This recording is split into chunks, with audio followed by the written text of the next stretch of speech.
नमस्कार दोस्तों। अब हमने जैसे आखिरी वीडियो में जो इससे पहले की वीडियो हमने रिलीज करी है उसके अंदर हमने आपको बताया था कि अब हम लग्न की तरफ बढ़ेंगे, यानी कि आप स्विमिंग पूल में अब आप उतर रहे हो, जहां पर अब आपको एस्ट्रोलॉजी तैरना सीखना पड़ेगा। ठीक है, तो अब ये तैरने के लिए सबसे पहले कुछ बेसिक फंडे होते हैं, वो अब आपको समझ में आने लग जाएंगे, क्योंकि अभी तक मैंने आपको जितना भी कुछ समझाया है, अगर आपने उसको गौर से सुना और समझा है तो उसके बाद अब आपको ये सब बातें आराम से समझ में आने लगेंगी, और जहां भी समझ में नहीं आए वो आगे जाके खुद पे खुद क्लियर हो जाएगा। और फिर भी नहीं होता है तो क्वेश्चन का माध्यम आपके पास हमने दे रखा है। जैसे ही ये सीरीज कंप्लीट होती है, लगभग 14-15 चैप्टर्स बनेंगे इसके टोटल, उसके बाद आप इसको क्वेश्चंस को नोट करके रखिए और हमसे वो सभी क्वेश्चंस पूछिएगा। तो आपको उसके लिए भी अलग से वीडियो बना के सभी प्रश्नों का हम उत्तर देने का प्रयास करेंगे। ठीक है, ताकि आपको क्लैरिटी से अगले जब हम इसके बाद जब हम एडवांस की तरफ बढ़ेंगे बेसिक से, तो आपको बेसिक के सारे फंडे क्लियर हो, ताकि एडवांस समझने में और मुझे समझाने में दोनों में ज्यादा किसी को दिक्कत ना आए। तो अब हम आगे बढ़ते हैं। अब मैं आपको लग्न के हिसाब से सब कुछ समझाऊंगा। तो आप अब देखिए, ये देखिए, ये कौन सा लग्न हुआ? ये मेष लग्न हुआ। ठीक है, मैंने लिख भी रखा है। तो अब हम अलग अलग लग्नों के हिसाब से चेक करेंगे कि कौन सा लग्न के अंदर कौन सा ग्रह हमारे लिए कारक या शुभ है, कौन सा ग्रह हमारे लिए मारक है इस कुंडली में या अशुभ है, और कौन सा ग्रह सम कहलाएगा। तो अब हम स्टार्ट करते हैं मेष लग्न से। अब आप देखिए कि मेष लग्न की ये कुंडली में इसका स्वामी कौन होता है। पहले नंबर की राशि कौन सी होती है? मेष लग्न, मेष राशि का स्वामी मंगल है। तो मंगल के पास दो राशियां हैं, 1, 2, 3, 4, 5, 6, 7 और 8। तो लग्न का जो स्वामी है वो 8वें घर का स्वामी भी है। अब इसको हम त्रिक भाव भी कहते हैं, यानी कि ये दुख का भाव है। 6, 8, 12 जैसे मैंने आपको पहले बताया कि ये कुंडली की अशुभ भाव होते हैं। ठीक है, अशुभ किस तरीके से होते हैं वो भी समझाने का प्रयास किया। लेकिन अशुभता मतलब किसी भी स्टोरी के अंदर अगर कोई विलन हो तो वो हम उसको अशुभ कह देते हैं। बट अगर विलेन ही ना हो तो हीरो किस बात का, और हीरो की भी बात कौन करेगा। तो ये सभी निश्चित क्रम है, जिसमें कि 6, 8, 12 को हम दुख का भाव कहते हैं, अशुभ भाव कहते हैं। तो अब आगे बढ़ते हैं सीधा स्ट्रेट। तो मंगल और वृश्चिक, 8 नंबर वृश्चिक राशि होती है। मंगल और वृश्चिक राशि के स्वामी मंगल होते हैं। तो एक बात आप पहले समझ लीजिए कि पहला फॉर्मूला यह होता है कि हमेशा अच्छाई की बुराई पर विजय प्राप्त होती है। ठीक है, ये देवासुर संग्राम, हमारा सारा सृष्टि उसी द्वंद्व पे टिका हुआ है। तो अच्छाई की बुराई पर विजय प्राप्त होती है, ऐसा हम मानते हैं। तो अब चूंकि ये दो घरों के स्वामी हैं, तो चूंकि एक अत्यंत शुभ, सबसे शुभ, सर्वोत्तम घर के स्वामी हैं, इसलिए ये 8वें घर का उनको दोष नहीं लगेगा। यानी कि लग्न के स्वामी को ना 6ठे भाव में होने का दोष लगता है, ना ही 8वें भाव का दोष लगता है, ना ही 12वें भाव का दोष लगता है। यानी लग्न के स्वामी को तीनों घरों के राशि का पति होने पर भी उसका दोष नहीं लगता। तो आप इसको इस प्रकार से समझें। तो अब हम अगर कहें कि मंगल इस कुंडली के अंदर शुभ रहेंगे कि अशुभ रहेंगे, तो हम इसको कहेंगे कि ये मंगल इस कुंडली के लिए, इस मेष लग्न की कुंडली के लिए शुभ ग्रह काउंट होंगे। वो कुंडली में जिस भी घर में, अच्छे घर में या बुरे घर में बैठेंगे, वो अपनी एनर्जी का इस्तेमाल, अपनी एनर्जी का प्रयोग, अपनी ताकत का, अपने फलाफल का, बलाबल का जो भी आपको परिणाम देंगे वो आपके पक्ष में देने का प्रयास करेंगे। तो यानी कि ये नैसर्गिक रूप से आपके लिए शुभ ग्रह हो गए मंगल। अब हम आगे बढ़ते हैं। अब ये दूसरा घर है। दूसरे घर के स्वामी कौन होते हैं? ये शुक्र की राशि है, वृषभ राशि। वृषभ राशि की एक और राशि है, वो कौन सी है? तुला राशि। ये 7 नंबर जहां लिखा है। तो अब हमने जैसे पढ़ा था कि कुंडली के अंदर 3 सबसे प्रमुख घर होते हैं जो शुभ होते हैं, प्रथम भाव, पंचम भाव और नवम भाव। ये अत्यंत शुभ हैं, ये हर हाल में आपको शुभ फल देने के लिए बाध्य हैं। ठीक है। अब इस घर के बारे में मैंने आपको त्रिक भाव में कहा था, ना आपको केंद्र में बताया था, और ना ही ये त्रिकोण में बताया था, यानी कि ये तीनों में से किसी भी घर के स्वामी नहीं है। तो इस सूरत में इनकी दूसरी राशि को देखा जाना चाहिए। तो इनकी दूसरी राशि कहाँ पड़ रही है? तो केंद्र में पड़ रही है। तो केंद्र का स्वभाव क्या बताया था कि केंद्र का स्वभाव सम होता है, यानी कि वो फ्यूल का काम करते हैं पूरी कुंडली के चित्रण के अंदर। जो भी जिस दिशा में डायरेक्शन जा रही है, उस डायरेक्शन के अंदर वो उसकी फ्यूल का काम करते हैं, ना अच्छे ना बुरे।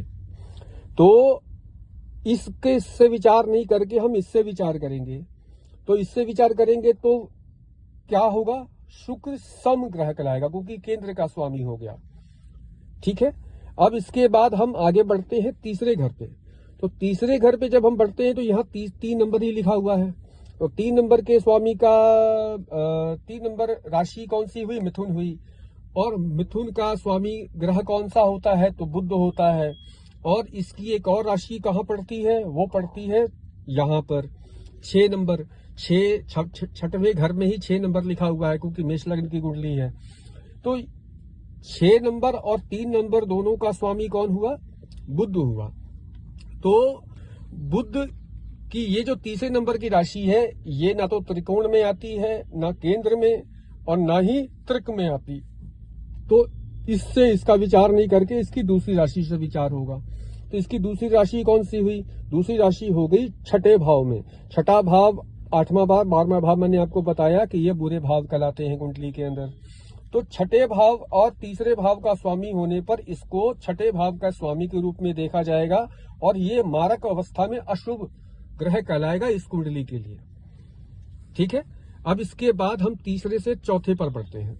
चौथा ग्रह चौथे नंबर पे लिखा हुआ है 4 नंबर। कर्क राशि होती है। कर्क का स्वामी होता है चंद्रमा। तो चंद्रमा का एक ही राशि है। तो चंद्रमा सम घर में बैठे हुए, यानी केंद्र में बैठे हुए हैं। तो ये मूल रूप से सम ग्रह हो गए, यानी कि ये समान रूप से फल देते रहेंगे। जिस दिशा में भी हमारे कर्म और हमारा प्रारब्ध हमें ले जाएगा, हमें उसमें सहयोग करते हुए दिखेंगे। ठीक है। इसके बाद आता है 5 नंबर। 5 नंबर कहाँ पे पड़ता है? तो पंचम भाव में। तो आपको पता है कि 1, 5 और 9 अत्यंत शुभ भाव होते हैं। तो इनके पास एक ही राशि भी होती है। 5 नंबर सिंह राशि हो गई, और सिंह राशि के स्वामी हो गए सूर्य। तो सूर्य जो है इस कुंडली में शुभ तथा योग कारक कहे जाएंगे, यानी कि इस कुंडली पे मंगल के अलावा सबसे ज्यादा प्रभाव अगर किसी ग्रह का पड़ेगा तो वो सूर्य का पड़ेगा, यानी पॉजिटिविटी के अंदर। ठीक है। तो ये सूर्य इस कुंडली के लिए कारक और शुभ ग्रह कहलाएंगे। फिर इसके बाद हम आते हैं 6 नंबर हमारा हो गया, 7 नंबर हमारा हो गया, अब हम 8 नंबर भी हो गया। अब 9वें नंबर पे आते हैं, यानी 9वां घर। आपको मैंने बताया था कि 9वां घर आपके भाग्य का घर होता है, आपके पिता का घर होता है, आपके पूर्व जन्म में संचित किए हुए अच्छे कर्मों के फल का घर होता है, आपके इष्ट का घर होता है, जिस भी किसी रूप में आप ईश्वर को मानते हैं, आपके गुरु का घर होता है। तो इस 9वें घर के स्वामी कौन बने? तो गुरु बने, क्योंकि धनु राशि आ रही है यहाँ पर। 9 नंबर से धनु राशि होती है। 9 नंबर के अलावा एक राशि इनकी और है, वो 12वें घर में पड़ती है। तो इस जगह पर क्योंकि ये बुरा भाव कहलाता है, ये अच्छा भाव, तो वहां पे यही फॉर्मूला हमेशा ध्यान में रखना है कि अच्छाई की बुराई पर हमेशा जीत होती है। तो 9वें घर का स्वामी ही गुरु कहलाएंगे, और गुरु इस कुंडली के लिए अच्छे भाव के स्वामी कहलाएंगे, अच्छे ग्रह कहलाएंगे, शुभ ग्रह कहलाएंगे। तो यहाँ पर गुरु शुभ हो गए। ठीक है। अब इसके बाद आता है 10 नंबर और 11 नंबर। ये दोनों राशियां किसकी हैं? तो ये शनि की हैं। तो शनि के पास एक घर आता है केंद्र में और एक आता है एकादश में। ये एकादश भाव ना केंद्र में है, ना त्रिकोण में है, ना त्रिक भाव में है। तो इसकी दूसरी कुंडली को देखेंगे हम। दूसरी कुंडली जब हम देखेंगे तो दूसरी कुंडली के अंदर हम ये देखते हैं कि दूसरी कुंडली केंद्र में पड़ती है और केंद्र समभाव होता है। तो शनि इस कुंडली के अंदर समग्रह कहलाएंगे, यानी सहयोगी। जो भी कुंडली का हम प्रयोग करेंगे उसके अंदर इनको केवल और केवल इस रूप में देखेंगे, चाहे ये घर हो गए, चाहे ये शुक्र हो गए, चाहे चंद्रमा हो गए। ये तीनों चंद्रमा, शुक्र और शनि, ये तीनों ग्रह जो हैं ये समग्रह कहलाएंगे। यानी कि ये कुंडली की जो भी अवस्था होगी उसमें वो फ्यूल का काम करेंगे। वो जिधर भी गाड़ी चल रही है उधर गाड़ी चलाने में मदद करेंगे, चाहे अच्छी डायरेक्शन हो या बुरी डायरेक्शन हो। तो इनका काम केवल फ्यूल देना है कुंडली के अंदर। 4, 7 और 10 ये तीनों घर भी हैं, यहाँ पे नंबर भी लिखा हुआ है। तो यहाँ पर ये घर क्या कहलाया, शनि क्या कहलाए, शनि भी समग्रह कहलाए। ठीक है, अब इसके बाद हम अगले ग्रह पे बढ़ते हैं और वो है वृषभ लग्न। वृषभ लग्न के अंदर अगर हम देखें तो वृषभ लग्न के अंदर आपको कौन सा ग्रह किस प्रकार काम करता है। तो देखिए, वृषभ लग्न 2 नंबर लिखा हुआ है तो वो वृषभ लग्न हो गया। तो वृषभ लग्न के स्वामी कौन होते हैं, शुक्र। शुक्र की एक और राशि है, वो राशि कहाँ पड़ती है, तो 6 नंबर पे 6वें भाव में पड़ती है, 6वें भाव में, 6ठ भाव में। तो आपको मैंने बताया था कि कुंडली के लग्न के स्वामी को त्रिक भावों के स्वामी होने का दोष नहीं लगता है। ठीक है, तो अब चूंकि ये सर्वोत्तम घर के स्वामी भी हैं तो इनको हम क्या कहेंगे इस कुंडली के, यानी हम ये स्वयं हैं। जब हम ये स्वयं हैं, हमारा व्यक्तित्व है ये, तो हमारा व्यक्तित्व हमारे खिलाफ थोड़ी होता है। जन्म हुआ है तो मतलब व्यक्तित्व को प्रामाणिकता है, तभी तो ये जन्म हुआ है किसी लग्न में। तो इस ग्रह का स्वामी शुक्र हुआ और इस घर का स्वामी भी शुक्र हुआ। तो चूंकि इन दोनों घरों के अंदर अच्छाई की बुराई पर विजय मिलती है तो अच्छे घर के स्वामी ही शुक्र कहलाएंगे, वो कारक कहलाएंगे और शुभ कहलाएंगे। ठीक है जी। इसके बाद आते हैं दूसरे भाव में। दूसरा भाव क्या कहता है, दूसरे भाव में लिखा हुआ है 3 नंबर। तो ये भाव के स्वामी कौन हुए, इस घर के राशि के स्वामी कौन हुए, इस राशि के स्वामी हुए बुध। यानी मिथुन राशि पड़ रही है, मिथुन राशि और कन्या राशि किसकी राशि है, बुध की राशि है। तो एक राशि यहां पड़ रही है, तो ये राशि ना तो केंद्र में है, ना त्रिकोण में है, ना त्रिक भाव में पड़ती है। तो इसकी दूसरी राशि को देखा जाए तो दूसरी राशि कहाँ पड़ रही है, तो पंचम भाव में पड़ रही है। तो 1, 5 और 9 नैसर्गिक रूप से अत्यंत शुभ भाव होते हैं। तो अगर पंचम भाव का स्वामी बुध है तो ये बुध भी इस कुंडली के अंदर शुभ और कारक ग्रह कहलाएगा, शुभ और कारक ग्रह कहलाएगा। इसके बाद हम तीसरे नंबर पे आते हैं। तीसरे नंबर पे हम आते हैं तो तीसरे नंबर पे लिखा हुआ है 4 नंबर। 4 नंबर मतलब हो गया कर्क राशि। तीसरे भाव में कर्क राशि पड़ रही है। कर्क राशि का स्वामी कौन होता है, तो चंद्रमा होता है। अब ये भी घर ना तो त्रिक में है, ना केंद्र में है, ना त्रिकोण में है। तो अब इसका विचार, और चूंकि इसके बाद दूसरी राशि भी नहीं होती, तो अब हम इसका विचार कैसे करें कि ये कैसा होगा। तो फिर इसके लिए विचार नहीं, तथ्य वही है जो आपको मित्र शत्रु वाला हमने आपको इक्वेशन बताया था। उस इक्वेशन के अंदर शुक्र चंद्रमा के साथ कैसा संबंध रखते हैं, तो शुक्र चंद्रमा के साथ शत्रुवत संबंध रखते हैं। वो उसको अपना मित्र भी नहीं मानते, सम भी नहीं मानते, शत्रु मानते हैं। तो शुक्र के साथ इसका संबंध, चंद्रमा का संबंध हो गया शत्रुवद। तो ये चंद्रमा इस कुंडली के लिए हो गए अशुभ, अशुभ ग्रह हो गए। यानी वृषभ लग्न के अंदर चंद्रमा अशुभ ग्रह के भाव के स्वामी हो गए। इसके बाद आता है चौथा नंबर, ये आ गया सूर्य। सूर्य के पास भी एक ही राशि है, लेकिन इस राशि के को हम केंद्र में गिनते हैं, ना तो ये त्रिकोण है, ना त्रिक है, ये केंद्र है। और केंद्र के स्वामी का स्वभाव निश्चित है कि वो समग्रह है, यानी कि वो समान रूप से फल देगा। तो सूर्य इस कुंडली के अंदर समग्रह हो गए। फिर 6 नंबर हो चुका है, 7 नंबर हो चुका है। अब 8वें यानी 7वें घर की बात करें। 7वें घर का स्वामी वृश्चिक राशि पड़ रही है और इसका स्वामी कौन हुआ? इसका स्वामी हुआ मंगल। ये पड़ता है केंद्र में। अब इसकी दूसरी राशि को देखा जाए तो दूसरी राशि को अगर हम देखते हैं तो यह 12वें घर का स्वामी बनता है। तो अगर ये 12वें घर का स्वामी भी बनता है और ये समग्रह है, ये प्लस माइनस है और ये माइनस है, तो माइनस माइनस की क्वांटिटी ज्यादा हो गई।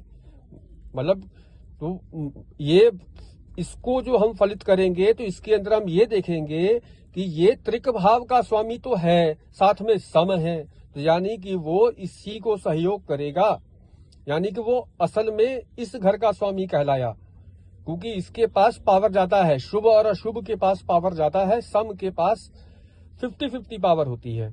यानी कि एक तो 50-50 वाला घर हो गया और एक पूरा 100% का, यानी 150% नेगेटिव हो गया, 50% ही पॉजिटिव रहा। तो इसको हम मारक ग्रह कहलाएंगे, मारक घर कहेंगे, अशुभ ग्रह कहेंगे इसके अंदर इसको, यानी कि यह अशुभ घर का स्वामी हो गया। मंगल इस कुंडली के अंदर अशुभ भाव का स्वामी हुआ। ठीक है। इसके बाद हम आते हैं 8वें घर में। 8वें घर में पढ़ते हैं धनु राशि। धनु राशि के स्वामी कौन है? तो गुरु है। इनकी एक और राशि देखें, वो पड़ती है एकादश भाव में। ना तो ये राशि त्रिक में है, ना त्रिकोण में, ना केंद्र में। तो यहाँ भी वही चीज आ जाएगी कि ये तो कहती दूसरी राशि को देखो मेरी, क्योंकि ना तो ये केंद्र में है, ना त्रिकोण में, ना त्रिक में। तो ये कहती दूसरी राशि को। दूसरी राशि कहाँ पड़ रही है? दूसरी राशि पड़ रही है अष्टम भाव में। तो आपको पता है कि 6, 8 और 12 बुरे घर कहलाते हैं। तो ये गुरु ग्रह जो है ये इस कुंडली के लिए अशुभ ग्रह कहलाएंगे, मारक ग्रह कहलाएंगे, यानी कि गुरु अशुभ और मारक ग्रह हो गए। इसके बाद अब आप बढ़ते हैं 10 नंबर पे। 10 नंबर कौन सी राशि पड़ी? तो मकर पड़ी। इसके बाद अगली राशि कौन सी पड़ी? तो कुंभ पड़ी। तो इसके अंदर जो शनि है वो शनि नवम भाव का स्वामी है और केंद्र का स्वामी है। तो केंद्र और नवम के अंदर हम त्रिकोण भाव के स्वामी को पहले महत्ता देते हैं। हम पता है कि त्रिक और त्रिकोण को ज्यादा महत्ता मिलती है। तो त्रिकोण के स्वामी है तो वैसे ही शुभ हो गए। अब चूंकि वो केंद्र के भी स्वामी हैं तो ये इस कुंडली के लिए अत्यंत योग कारक ग्रह हो गए। आप एक बात को अभी आगे मैं आपको समझाऊंगा, बस अभी इस बात को कान में डाल लो कि केंद्र और त्रिकोण का जब संबंध बनता है किसी भी ग्रह के साथ, किसी भी कुंडली के अंदर, तो वो अत्यंत शुभ हो जाता है। यानी कि उस कुंडली पर सबसे ज्यादा प्रभाव अगर लग्न के पति के अलावा अगर किसी का पड़ेगा तो वो शनि ग्रह का पड़ेगा। और शनि ग्रह इसके लिए अत्यंत शुभ ग्रह हो गए, अत्यंत शुभ, यानी कि वो त्रिकोण के भी स्वामी हैं और केंद्र के भी स्वामी हैं। तो इस कुंडली के लिए शनि अत्यंत शुभ और योग कारक ग्रह बन गए। ठीक है, उम्मीद करता हूं आपको ये समझ में आया होगा। अब हम आगे बढ़ते हैं। वृषभ के बाद अगली राशि आती है मिथुन लग्न। तो मिथुन लग्न के अंदर अगर हम देखें तो मिथुन लग्न के अंदर अब आप देखो कि 3 नंबर लिखा हुआ है। 3 नंबर मतलब मिथुन। मिथुन राशि का स्वामी कौन होता है? बुध। तो बुध की दूसरी राशि कहां पड़ रही है? दूसरी राशि पड़ रही है केंद्र में, यानी चौथे घर में। तो यहां पर बुध ग्रह एक तो सर्वोत्तम घर के स्वामी भी हैं प्लस केंद्र के भी स्वामी हैं। तो ये भी अत्यंत शुभ और योग कारक ग्रह हो गए इस कुंडली के लिए। ठीक है। इसके बाद आता है चंद्रमा दूसरे भाव में, यानी कर्क राशि। तो दूसरी राशि को अगर हम देखें तो दूसरी राशि का संबंध कहीं भी, जिसके बाद दूसरी राशि तो है नहीं, कर्क की चंद्रमा के पास और कोई राशि तो है नहीं, तो एक ही राशि है। तो इसको ना तो हम केंद्र में देखेंगे, ना त्रिकोण में, ना त्रिक में। तो फिर इसका विचार कैसे करें? दूसरी राशि तो है नहीं, तो फिर वही सिद्धांत आ जाएगा कि बुध का चंद्रमा के साथ किस प्रकार का संबंध है। बुध चंद्रमा को क्या मानता है? तो बुध चंद्रमा को अपना शत्रु मानता है। तो यहां पर चंद्रमा अशुभ ग्रह के स्वामी कहलाएंगे, मारक भाव के स्वामी कहलाएंगे। इसके बाद आते हैं सूर्य 5 नंबर पे। तो ये 5 नंबर पे सूर्य पड़ रहे हैं, सिंह राशि पड़ रही है, तो यहाँ पर भी ना त्रिक में, ना त्रिकोण में, ना केंद्र में पड़ता है। तो फिर इसका विचार भी कैसे करेंगे? तो इसी तरीके से करेंगे कि बुध सूर्य को किस प्रकार देखता है। तो हमने आपको लास्ट बताया था कि बुध सूर्य को अपना मित्र या सम मानता है। तो यहाँ पर चूंकि ये इस घर के स्वामी हैं, तीसरे घर के, तो ये इस कुंडली के लिए शुभ भाव के स्वामी कहलाएंगे, यानी शुभ ग्रह कहलाएंगे। ठीक है। इसके बाद छठे नंबर पे लिखा हुआ है कन्या राशि। तो बुध की राशि है, तो बुध हमने विचार कर लिया। अब आते हैं पांचवें घर में, पांचवें भाव में। पांचवें भाव में लिखा हुआ है 7 नंबर। 7 नंबर से कौन सी राशि आती है? तो तुला राशि आती है। ये राशि कहाँ के स्वामी कौन हुए? शुक्र हुए। इनकी एक और राशि कहाँ पड़ती है? तो इनकी एक और राशि पड़ती है द्वादश भाव में।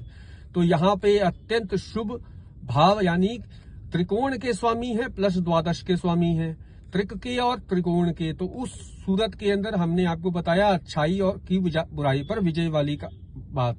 तो उस जगह पर इसको हम त्रिकोण का स्वामी मानेंगे और शुभ ग्रह मानेंगे। तो यानी शुभ और कारक ग्रह हो गए शुक्र इस कुंडली के अंदर। इसके बाद 8 नंबर लिखा है छठवें भाव में। अब 8 नंबर लिखा है, तो 8 नंबर का स्वामी कौन होता है? वृश्चिक राशि है, उसका स्वामी कौन है? तो मंगल। इसकी एक और राशि का विचार करते हैं, तो वो पड़ती है एकादश भाव में। तो एकादश भाव ना त्रिकोण में, ना त्रिक में, ना केंद्र में, तो इसकी दूसरी राशि ही देखनी पड़ेगी। तो इसकी दूसरी राशि जब हम देखते तो ये पड़ती है बुरे भाव में, त्रिक भाव में। तो मंगल इस कुंडली के अंदर अशुभ भाव के स्वामी कहलाएंगे। ठीक है जी, मंगल इसके अंदर अशुभ भाव के स्वामी कहलाएंगे। अब इसके बाद आता है 9 नंबर लिखा हुआ है 7वें भाव में। तो 9 नंबर केंद्र का स्वामी हो गया, प्लस 12 दूसरी राशि आ गई 12 नंबर, वो मीन राशि। वो कहाँ पड़ी? दशम भाव में, यानी 9 और 12 ये दोनों केंद्र में पड़े, यानी दोनों ही राशियां केंद्र में पड़ी। तो ये दोनों ही राशियों के स्वामी होने के कारण ये स्वभावतः समग्रह हो गए, यानी नैसर्गिक समग्रह हो गए इस लग्न के लिए। यानी कि गुरु ग्रह सम और कारक ग्रह कहलाएंगे, यानी फ्यूल का काम करेंगे। फिर इसके बाद आता है 10 नंबर 8वें नंबर पे लिखा हुआ है, 8वें भाव में लिखा हुआ है। और 11 नंबर लिखा हुआ है 9वें भाव में, अत्यंत शुभ भाव में। एक अशुभ भाव के स्वामी और एक शुभ भाव के स्वामी दोनों कौन है? तो शनि है। तो इन दोनों में हम किसकी महत्ता देंगे? हम हमेशा त्रिकोण की महत्ता देंगे, यानी त्रिकोण के स्वामी जो हैं वो कहलाएंगे शनि। और इसको एक और नजरिए से देखा जा सकता है, जैसे शुक्र के बारे में भी मैंने आपको विचार किया। जहां पर हल्का सा भी कंफ्यूजन हो तो साथ में ये भी देखिए कि इस ग्रह का, ये ग्रह इस शुक्र को अपना क्या मानता है? मित्र मानता है या शत्रु मानता है या सम मानता है? मित्र मानता है। शनि के साथ बुध कैसा संबंध रखता है? तो मित्रवत संबंध रखता है। तो ये दोनों ग्रह मित्र भी हैं। तो इसी कारण से द्वादश और षष्ठ भाव के स्वामी होने के बावजूद भी ये ग्रह अत्यंत शुभ कहलाएंगे इस कुंडली के लिए। ठीक है। इसके बाद मंगल विचार कर लिया, शुक्र विचार कर लिया हमने। तो हमने ये सभी ग्रह इसके अंदर विचार कर लिए। बुध से संबंध जरूर देखना है। अगर जहां भी कंफ्यूजन हो तो उस ग्रह से संबंध जरूर देखिए जो लग्न का स्वामी है। ठीक है। इसके बाद हम अगली राशि पे बढ़ते हैं, अगले लग्न पे बढ़ते हैं। अगला लग्न है आपका कर्क लग्न। कर्क लग्न के अंदर आप देखिए, तो कर्क लग्न के अंदर लग्न के स्वामी कौन हुए? चंद्रमा। तो वो अत्यंत सर्वोत्तम भाव के स्वामी है। तो चंद्रमा तो मूल रूप से इसका योग कारक और शुभ ग्रह हो ही गए। ठीक है। इसके बाद हम अगले राशि पर बढ़ते हैं, अगले भाव में। अगले भाव में 5 नंबर लिखा है, सिंह राशि लिखी है। सिंह राशि के स्वामी कौन है? तो सूर्य है। तो चंद्रमा का सूर्य से किस प्रकार का संबंध है? क्योंकि ना तो ये त्रिकोण में, ना त्रिक में, ना केंद्र में पड़ रही है। तो इसका विचार तो हम इसके मूल संबंध से करेंगे। तो चंद्रमा अपने राजा को, यानी रानी अपने राजा को क्या मानती है? मित्र मानेगी, यानी कि शुभ ग्रह की संज्ञा इनको दे दी जाएगी। यानी सूर्य इस कुंडली के लिए शुभ ग्रह कहलाएंगे। उसके बाद तीसरे नंबर पे लिखा है 6। तो 6 नंबर लिखा है, तो यहां पर ये ना केंद्र में, ना त्रिकोण में, ना त्रिक में, कन्या राशि लिखी है। कन्या राशि का स्वामी हो गया बुध। तो ये तो इसमें है नहीं, इसकी दूसरी राशि देखनी पड़ेगी। अब दूसरी राशि हम देखते हैं तो वो 12वें घर में पड़ रही है, यानी त्रिक में। तो इससे ये विचार होता है कि बुध इस लग्न के अंदर बुरे भाव का स्वामी अशुभ ग्रह कहलाएगा। तो बुध अशुभ और मारक ग्रह कहलाएगा। अब चौथे की तरफ बढ़ते हैं, तो चौथी तरफ देख रहे हैं हम 7 नंबर लिखा है चौथे भाव में। 7 नंबर से तुला राशि होती है, तुला राशि का स्वामी होता है शुक्र। तो ये केंद्र में पड़ता है, तो सम हो गया। लेकिन इसकी दूसरी राशि का विचार करते हैं तो दूसरी राशि पहुंचती है एकादश में, न त्रिक में, न त्रिकोण में, न केंद्र में। तो ये कहती है दूसरी राशि को देखो, तो दूसरी राशि तो केंद्र में पड़ रही है। तो केंद्र में पड़ रही है तो ये सम भाव के स्वामी हुए, तो शुक्र क्या कहलाएंगे? सम ग्रह कहलाएंगे। इसके बाद हम बढ़ते हैं 5वें नंबर पे। 5वें भाव के अंदर 8 नंबर लिखा है। 8 नंबर का स्वामी कौन होता है? वृश्चिक राशि का स्वामी मंगल। तो ये त्रिकोण का स्वामी हुआ, प्लस उसके बाद यहाँ पर वो केंद्र यानी दशम भाव का स्वामी भी हो गया। तो आपको मैंने जैसे पिछली कुंडली में भी बताया था, केंद्र और त्रिकोण का जब संबंध किसी ग्रह का बनता है तो वो अत्यंत शुभ, शुभ नहीं अत्यंत शुभ और योग कारक, कारक नहीं योग कारक बन जाता है। यानी कि मंगल इस कुंडली के अंदर अत्यंत शुभ और योग कारक घर के स्वामी कहलाएंगे। फिर आते हैं 6 नंबर पे। 6वें भाव के में लिखा हुआ है 9 नंबर। 9 नंबर होती है धनु राशि। धनु राशि का स्वामी कौन? गुरु। तो गुरु 6ठे भाव के स्वामी हो गए। तो इनकी दूसरी राशि को देखें एक बार, तो दूसरी राशि पड़ती है नवम में, यानी नवम त्रिकोण के स्वामी हो गए। तो यानी कि अच्छाई की बुराई पर विजय प्राप्त होती है। इस विचार से गुरु जो है इस कुंडली के लिए शुभ कारक ग्रह कहलाएंगे, यानी कि शुभ घर के स्वामी कहलाएंगे और इस कुंडली में हीरो का सपोर्ट रोल अदा करेंगे। ठीक है, तो ये गुरु इस कुंडली के अंदर किस भाव के स्वामी हुए? शुभ भाव के स्वामी हो गए। इसके बाद 10 नंबर लिखा है 7वें भाव में। 10 नंबर से मकर राशि आती है। मकर राशि का स्वामी कौन? शनि। ये पड़ा केंद्र में। लेकिन दूसरी राशि का विचार करें तो वो पड़ता है 6ठे भाव में, तो 8वें भाव में। अब 8वें भाव का स्वामी में पे क्या लिखा है? 11 नंबर, उसका स्वामी भी शनि है। तो इन दोनों घरों के स्वामी में ये प्लस माइनस और ये माइनस हो गया। 8वें भाव का स्वामी भी शनि हो गया। तो आप खुद से विचार कीजिए कि शनि इस कुंडली के अंदर बुरे भाव के घर का स्वामी कहलाएगा, यानी 8वें घर के भाव का स्वामी कहलाएगा। तो ये अशुभ ग्रह हो गया, यानी मारक और अशुभ ग्रह की संज्ञा इसको दी जाएगी। तो यहाँ पर ये सभी ग्रह यहाँ पर कंप्लीट हो गए कर्क लग्न के लिए। फिर इसी की तरफ हम आगे बढ़ते हैं और सिंह लग्न की तरफ बढ़ते हैं। अब सिंह लग्न के अंदर देखा जाए तो सिंह लग्न के अंदर 5 नंबर लिखा है, यानी कि सिंह राशि है। इसका स्वामी होता है सूर्य। इसकी कोई दूसरी राशि भी नहीं होती और ये सर्वोत्तम घर का स्वामी है, यानी कि सूर्य तो मूल रूप से योग कारक और शुभ ग्रह हो गए इस कुंडली के लिए। अब हम आगे बढ़ते हैं बुध पे, यानी कि दूसरे भाव में कन्या राशि पड़ रही है।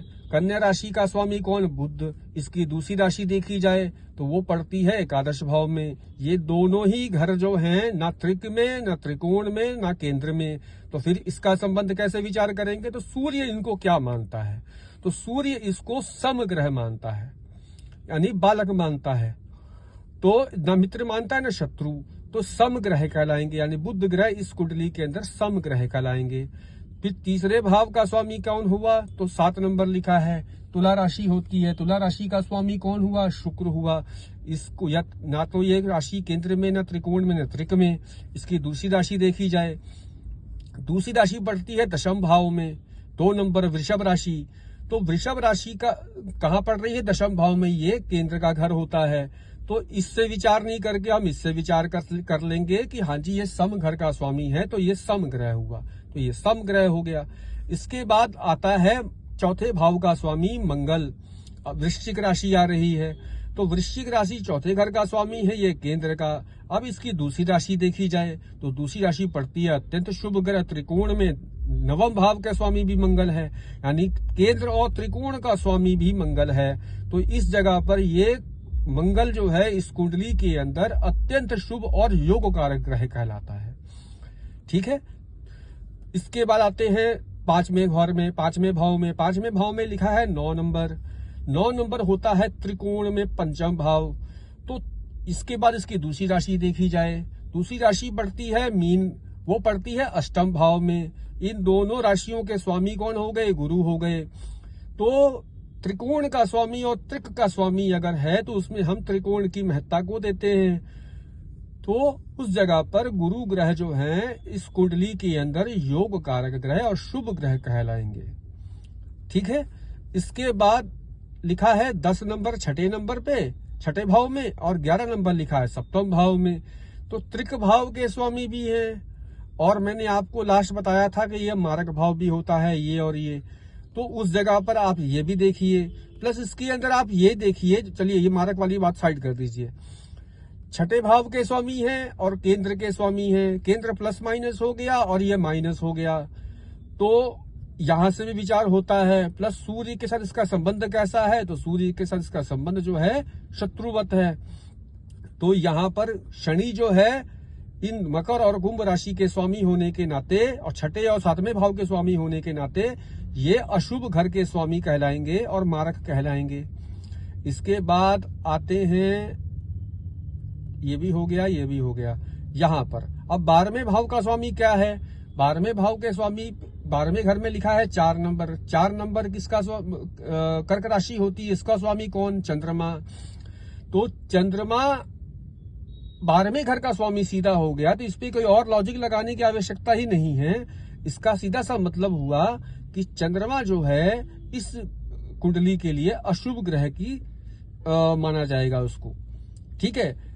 तो इस चंद्रमा को इस कुंडली के अंदर अशुभ ग्रह है। अब देखो इसको एक और तरीके से समझते हैं। अब मान लो राजा है। अब राजा अगर दुनियादारी की बात कर रहा है, कोई राजकाज की बात कर रहा है, अपना दरबार सजा के बैठा है, उस जगह पर चंद्रमा इमोशन है, ठीक है, भावना है। अब भावना का वहां पे क्या काम? जहां पर प्रैक्टिकल, जहां पे आपको केवल प्रैक्टिकल रहने की आवश्यकता है, वहां पे इमोशंस का क्या काम है? पहले आपको प्रैक्टिकल होना है। तो उस जगह पर चंद्रमा का इमोशन जो है उसके लिए नुकसानदेह हो सकता है। इसीलिए यहां पर चंद्रमा उसके लिए अशुभ ग्रह का स्वामी हो गया। अब हम आगे बढ़ते हैं। ये देखिए, ये अपनी है कन्या लग्न। कन्या लग्न में 6 नंबर लिखा हुआ है, तो कन्या लग्न हो गया। अब कन्या राशि का स्वामी कौन? बुध। इसकी दूसरी राशि कहाँ पड़ती है? तो केंद्र में दशम भाव में। ये केंद्र और त्रिकोण दोनों का स्वामी और सर्वोत्तम घर का स्वामी है। तो बुध ग्रह इस कुंडली के लिए सर्वोत्तम योग कारक अत्यंत शुभ ग्रह हो गया। ठीक। इसके बाद हम दूसरे घर में बढ़ते हैं। दूसरे घर में बढ़ते हैं, 7 नंबर लिखा है। 7 नंबर का मतलब हो गया तुला राशि। तुला राशि का स्वामी कौन? शुक्र। ना तो ये घर त्रिक में है, ना त्रिकोण में, ना केंद्र में। तो ये क्या कहता है? दूसरी राशि को देखो। दूसरी राशि बैठी कहाँ है? तो दूसरी राशि बैठी है नवम में। तो नवम का स्वामी और दूसरे भाव का स्वामी होने के कारण शुक्र को नवम भाव का स्वामी कहा जाएगा। तो नवम भाव का स्वामी क्या होता है? शुभ होता है। तो शुक्र ग्रह क्या कहलाया? शुभ ग्रह कहलाया। फिर उसके बाद तीसरे नंबर पर लिखा है 8। 8 मतलब हो गई वृश्चिक राशि। वृश्चिक राशि ना केंद्र त्रिकोण ना त्रिक में पड़ती है। तो ये क्या कहेगी? दूसरी राशि को देखो। दूसरी राशि पड़ती है 8वें घर में। 8वां घर क्या हो गया? त्रिक भाव। तो यहाँ पर नेगेटिव भाव का स्वामी हो गया। तो यहाँ पर मंगल को अशुभ और मारक ग्रह कहलाएगा। मंगल इस कुंडली के लिए मारक ग्रह का रोल अदा करेगा। फिर इसके बाद आता है चौथे नंबर पे लिखा है 9 नंबर, चौथे भाव में। 9 नंबर का मतलब हो गया गुरु। तो गुरु धनु राशि के स्वामी गुरु हुए। तो ये केंद्र में पड़ा। अब इसकी दूसरी राशि को देखा जाए, दूसरी राशि भी केंद्र में पड़ती है, सप्तम भाव में पड़ती है। तो गुरु ग्रह दोनों ही सम भाव के स्वामी हैं। तो गुरु ग्रह इस कुंडली के लिए क्या हो गए? सम हो गए। फिर 5वें नंबर पे लिखा है 10।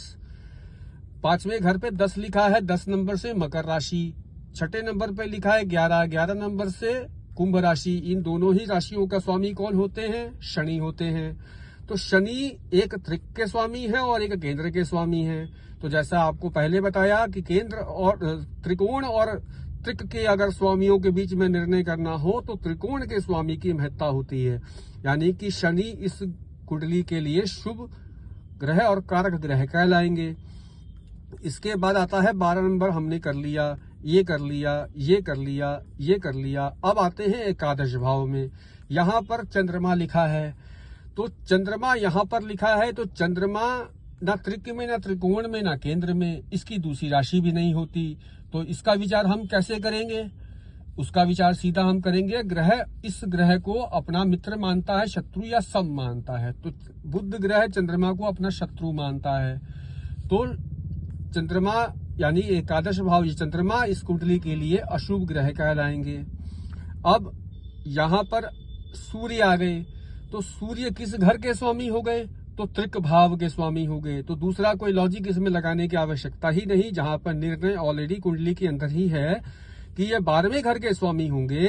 तो यानी कि सूर्य ग्रह जो हैं, सिंह राशि जो 12वें घर में पड़ रही है, सूर्य ग्रह इस कुंडली के लिए अशुभ ग्रह कहलाएंगे और मार्ग ग्रह कहलाएंगे।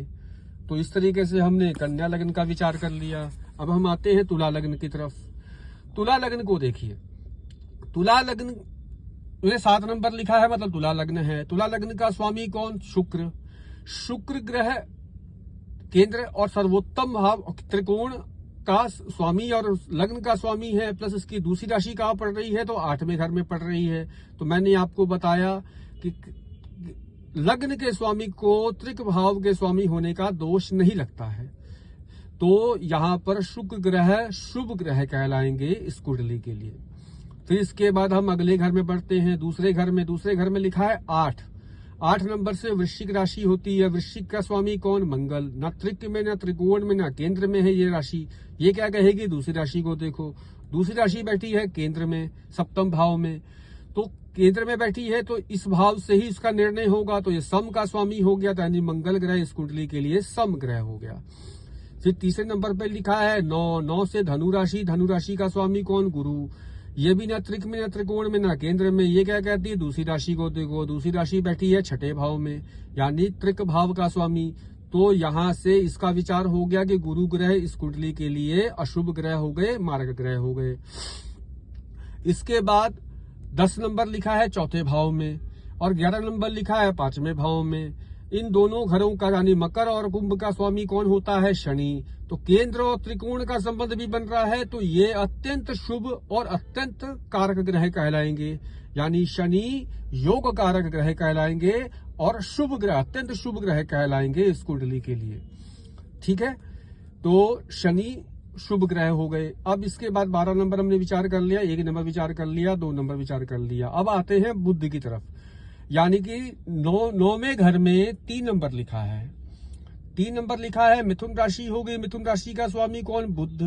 बुध एक त्रिकोण का स्वामी है और दूसरी राशि कहाँ पड़ रही है? द्वादश में, यानी 12वें घर में। ये त्रिक भाव पड़ गया। तो केंद्र और त्रिक में, त्रिकोण और त्रिक के अंदर हम किसकी महत्ता देते हैं? तो त्रिकोण की महत्ता देते हैं, यानी बुध ग्रह इस कुंडली के लिए योग कारक ग्रह और शुभ ग्रह कहलाएंगे। चंद्रमा कहाँ पड़े? यानी 10वें भाव में 4 नंबर लिखा है, कर्क राशि पड़ी। कर्क राशि हुई तो कर्क राशि कहाँ पड़ रही है? 10वें भाव में। कर्क राशि का स्वामी कौन? तो चंद्रमा। सम भाव का स्वामी है, दूसरी कोई राशि भी नहीं होती। तो यहाँ पर सम घर का स्वामी अगर वो है, निश्चित है, तो वो इसको सम ग्रह ही कहलाएगा, यानी कि चंद्रमा इस कुंडली के लिए सम ग्रह कहलाएगा। अब इसके बाद एकादश भाव की बात करें तो एकादश भाव में क्या पड़ रहा है? 5 नंबर। 5 नंबर से सिंह राशि हो गई। सिंह राशि का स्वामी कौन? सूर्य। सूर्य ना केंद्र, ये जो भाव है ना केंद्र, त्रिकोण या त्रिक किसी में नहीं पड़ रहा, तो फिर इसको कोई दूसरी राशि भी नहीं है। तो फिर इसका विचार हम कैसे करते हैं? उससे मित्रवत संबंध है। उसका संबंध किस प्रकार है? लग्न के स्वामी से। तो शुक्र सूर्य से क्या संबंध रखता है? तो शत्रुवत संबंध रखता है। तो शुक्र के साथ सूर्य शत्रुवत संबंध हो गए, तो जो सूर्य हो गए वो इस अशुभ घर के स्वामी हुए।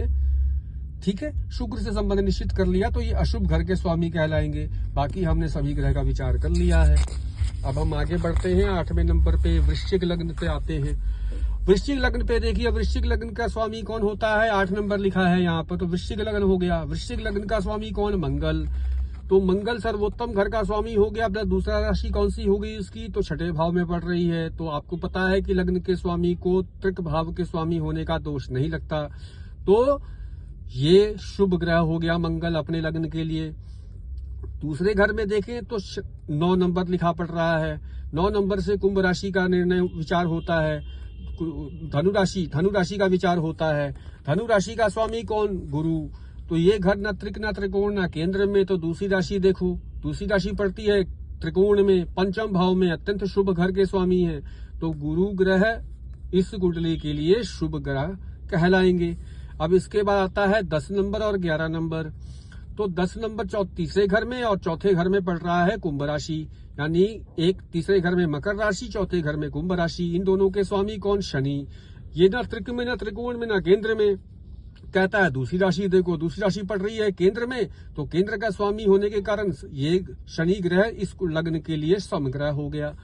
अब गुरु का हमने विचार कर लिया, मंगल का विचार कर लिया। अब हम यहाँ आते 7वें घर में 2 नंबर लिखा है। 2 नंबर का स्वामी कौन? वृषभ राशि। वृषभ राशि का स्वामी हो गया शुक्र। तो ये केंद्र में पड़ता है। तो अब एक बारी इसका हम एक और राशि पर देखते हैं। तो दूसरी राशि कहाँ पड़ रही है? तो त्रिक भाव में पड़ रही है, 12वें द्वादश भाव में। यानी ये प्लस माइनस हो गया, ये माइनस हो गया। तो यानी कि जब त्रिक भाव का स्वामी हो गया तो शुक्र ग्रह इस लग्न के लिए बुरे भाव का स्वामी हुआ, तो ये अशुभ ग्रह और मारक ग्रह कहलाया। इसके बाद हम आते हैं 8वें घर में। 8वें घर का स्वामी कौन हो गया? तो 8वें घर का स्वामी हो गया बुध। अब बुध 8वें घर का स्वामी हो गया, तो इसको वैसे निर्णय करना हो तो आप ऐसे समझ लीजिए कि जब पहली राशि ही 8वें घर में पड़ रही हो, तो दूसरी राशि अगर त्रिकोण में पड़ रही हो तो ही कोई राहत है, अदरवाइज तो ये मारक ही कहलाएगा। अब देखते हैं कहाँ पड़ती है। तो ये पड़ती है एकादश में। ये राशि ना केंद्र में, ना त्रिकोण में, ना त्रिक में। तो इसको बुध को क्या कहेंगे हम? बुध को हम कहेंगे कि बुध इस कुंडली के लिए मारक और अशुभ ग्रह हैं। अब 9वें भाव में लिखा है 4 नंबर। अब 4 नंबर लिखा है, 4 नंबर का स्वामी कौन होता है? तो चंद्रमा होता है। तो चंद्रमा के पास एक ही राशि होती है और वो त्रिकोण के स्वामी भी हैं, यानी कि चंद्रमा इस कुंडली के लिए अत्यंत शुभ और योग कारक ग्रह कहलाएंगे, अच्छे भाव के स्वामी हैं। फिर आता है 5 नंबर दशम भाव में।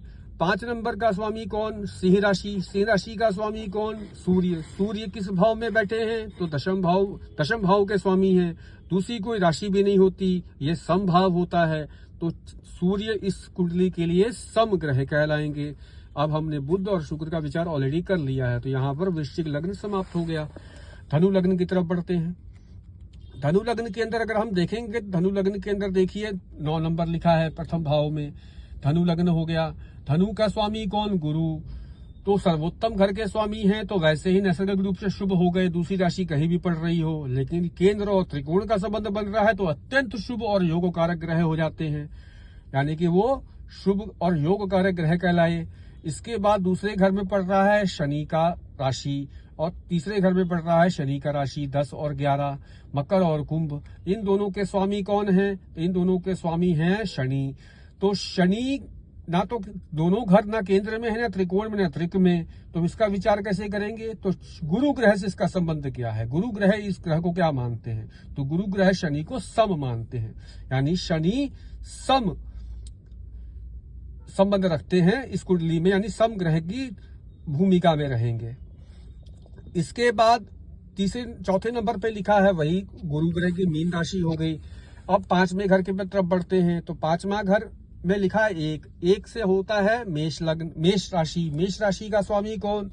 तो मेष राशि का स्वामी हो गया मंगल। तो यहाँ पर भी विचार करने की आवश्यकता नहीं है। जब त्रिकोण का स्वामी हो गया तो भले ही दूसरी राशि त्रिक में पड़ती हो या कहीं भी पड़ती हो, ये शुभ तो कहलाएंगे ही। अब हम देखते हैं कि दूसरी राशि पड़ती कहाँ है। दूसरी राशि पड़ती है द्वादश भाव में, त्रिक भाव में। लेकिन आपको पता है कि अच्छाई की बुराई में विजय प्राप्त होती है, तो ये त्रिकोण के स्वामी ही कहलाएंगे और मंगल ग्रह इस कुंडली के लिए शुभ ग्रह कहलाएंगे। फिर इसके बाद आता है 6ठे नंबर पे 2 नंबर लिखा है, यानी 6ठे भाव का स्वामी हो गया शुक्र। तो ये तो त्रिक भाव का स्वामी हो गया। आप दूसरे ग्रह को दूसरी राशि देखे, दूसरी राशि पड़ती है एकादश में। तो ये तो ना त्रिक में, ना त्रिकोण में, ना केंद्र में, तो इसी राशि से विचार होगा। तो इस राशि का स्वामी शुक्र होने के कारण, 6ठे भाव का स्वामी त्रिक भाव का स्वामी होने के कारण शुक्र ग्रह जो है अशुभ और मारक ग्रह कहलाया। 7वें घर का स्वामी कौन है? 3 नंबर लिखा है, यानी मिथुन राशि लिखी है। मिथुन का स्वामी कौन होता है? बुध। अब इसका विचार हम करेंगे केंद्र समग्रह, सम राशि है, यहाँ पर सम भाव में बैठा है। अब इसकी दूसरी राशि देखें तो दूसरी राशि भी सम में बैठी है, यानी कन्या भी केंद्र में ही पड़ती है, एक सप्तम में एक दशम में, तो दोनों ही राशियां इसकी सम में पड़ती हैं, तो इसको नैसर्गिक रूप से सम ग्रह कहा जाएगा, यानी बुध ग्रह सम ग्रह हो गया। चंद्रमा 8वें घर के स्वामी हैं।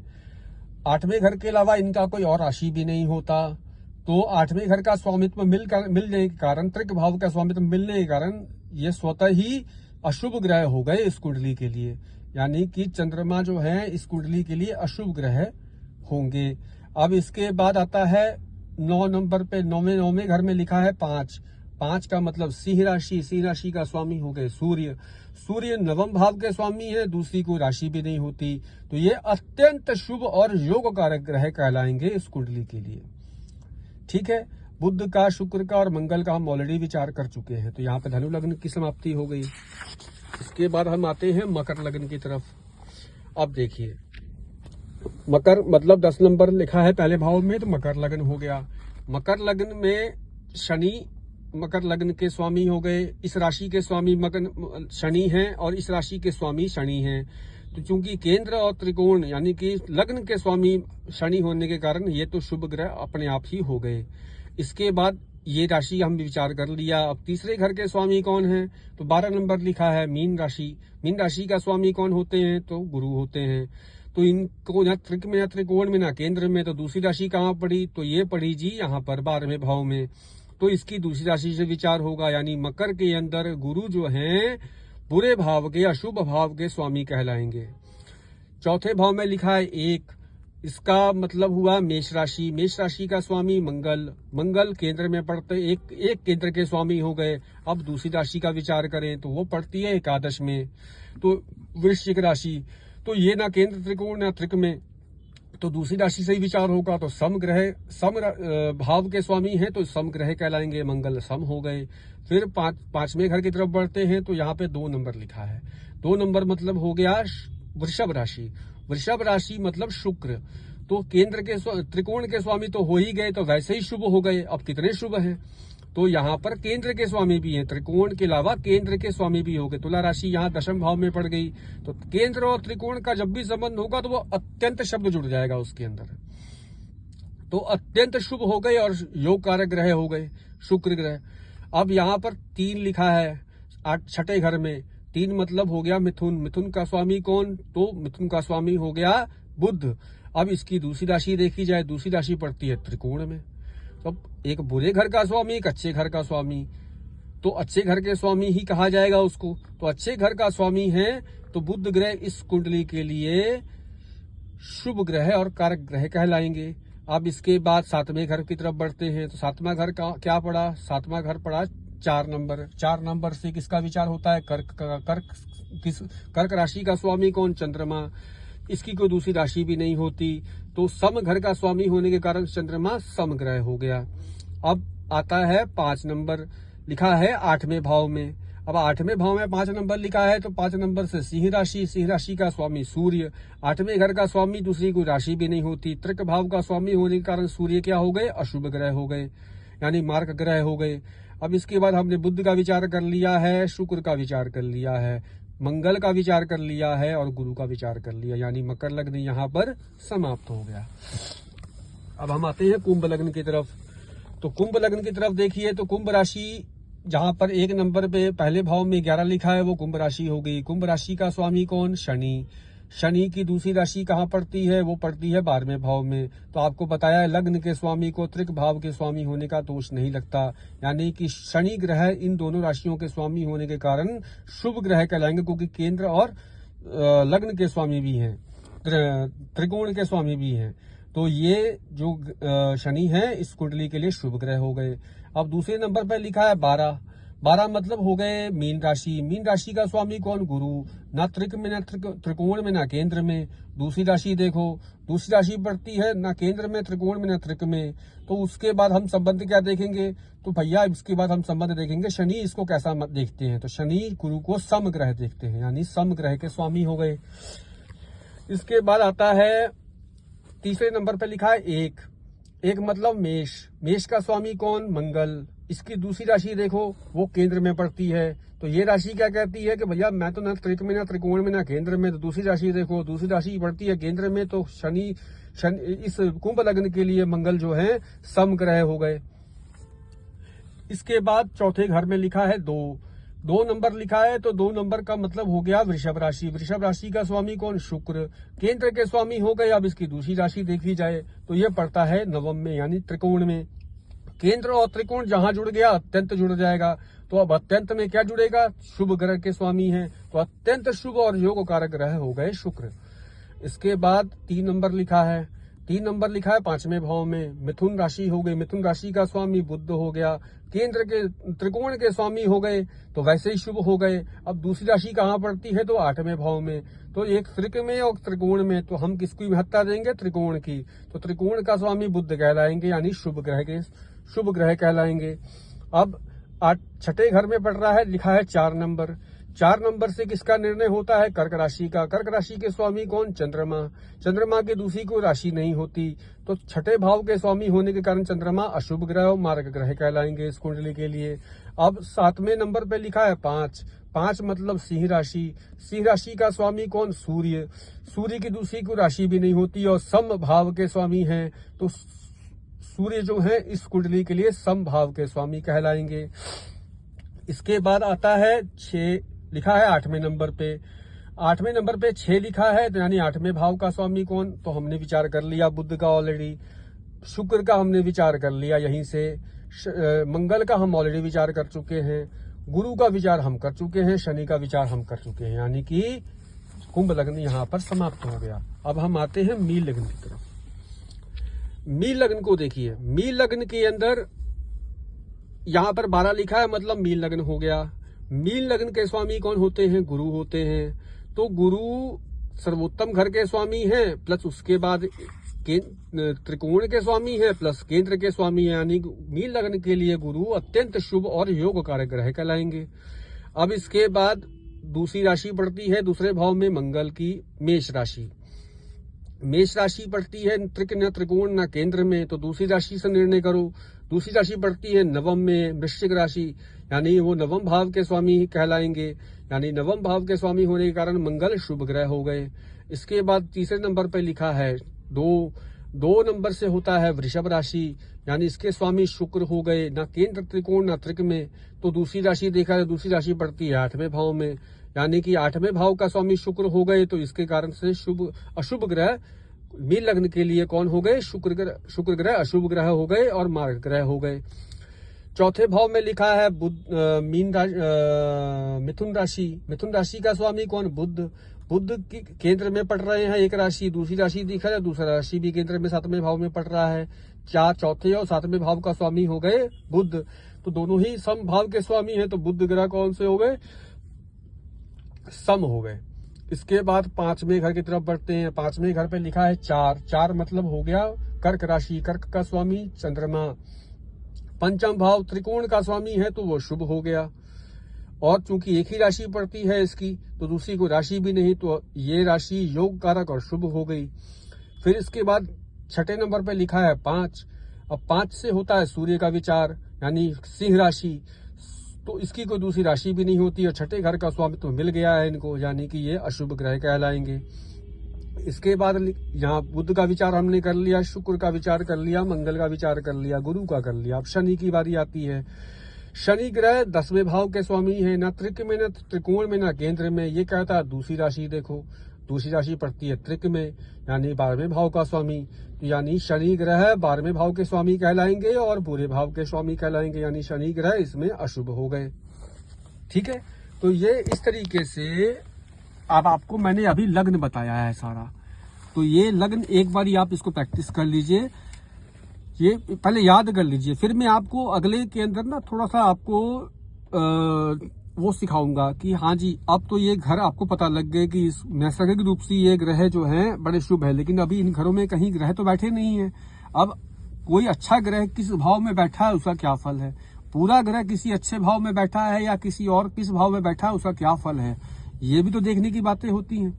तो ये बातों की प्रैक्टिस भी होगी, अगले चैप्टर में इसके प्रैक्टिस की जाएगी। तब तक के लिए अभी जो आपको लग्न के बारे में बताया, इसको दिमाग में अच्छे से बैठा लीजिए कि कौन से लग्न में कौन सा ग्रह योग कारक है, शुभ है, अशुभ है या सम है। इन तीनों के बारे में आपके दिमाग में क्लैरिटी हो जाए तो जल्दी ही, कल ही मैं फिर नई एक वीडियो डाल दूंगा। ये ऑलरेडी लंबी हो गई है वीडियो, तो अब हम दूसरी वीडियो जो बनाएंगे तो उसमें प्रैक्टिस करवा देंगे आपको छोटा सा, और अगले चैप्टर की तरफ बढ़ेंगे। तब तक के लिए जय श्री राम।